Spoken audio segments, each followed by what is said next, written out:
নমস্কার বন্ধুরা, শাশুড়ি বৌমা রান্নাঘরে আপনাদের সবাইকে স্বাগত জানিয়ে আজকে একটা নতুন রেসিপি শুরু করছি। এই যে এটা হচ্ছে লাল নোটেগুলো বড় বড় করে কুচিয়ে নিয়েছি।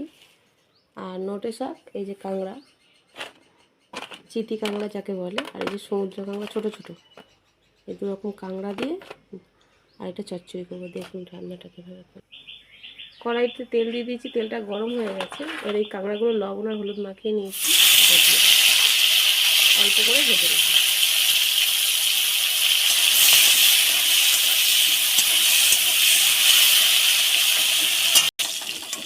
কাঁকড়াগুলো তুলে নেব।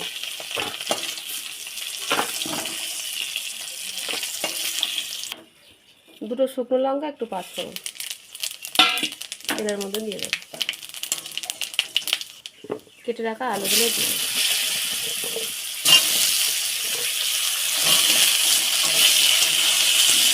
আলুগুলো একটু ভেজে নেব।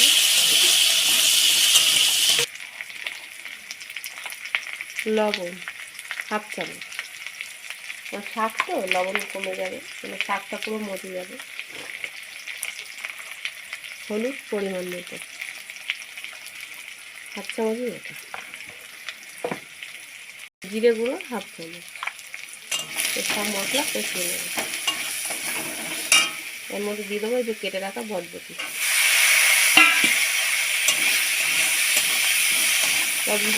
দিয়ে একটু নাড়াচাড়া করে নেব, নিয়ে শাকগুলো দিয়ে দেবো।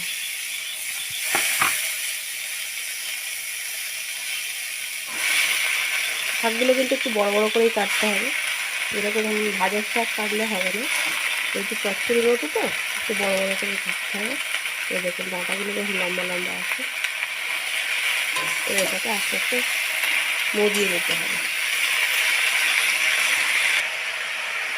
শাকগুলো চাপা দিয়ে দেবো, দিয়ে কমিয়ে নেব। একটু চাপাটা খুলে দেখে নেব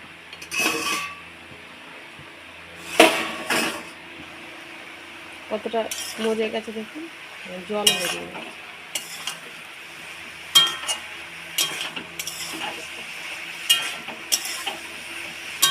এই শাক রান্নাটা খুব সহজ, কিন্তু খেতে ভালো লাগে।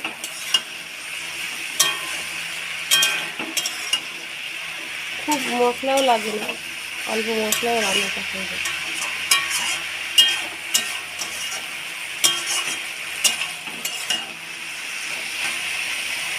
আর একটু হোক, দিয়ে দেবো অল্প পরিমাণ জল।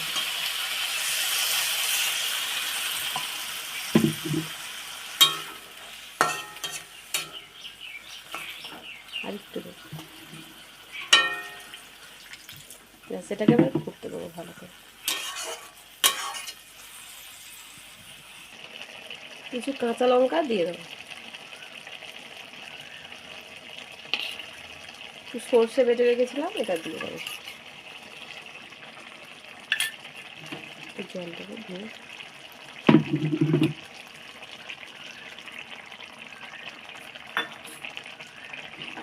এই যে কাঁকড়াগুলো ভেজে রেখেছিলাম এগুলো দিয়ে দেবো।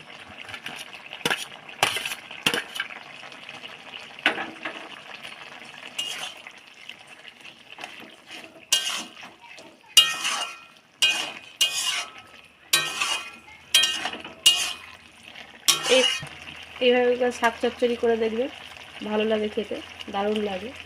আর যদি ভিডিওটা ভালো লাগে একটা লাইক করবে। আর আপনারা ভালো থাকবে, সুস্থ থাকবে। শাকে অল্প একটু চিনি দেবো, চিনিটা দিলে শাকটা ভালো লাগে।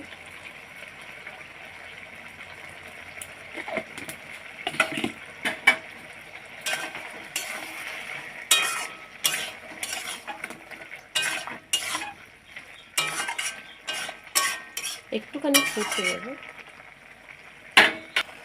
নামানোর আগে একটু তেল দিয়ে দেবো, সরষের তেল।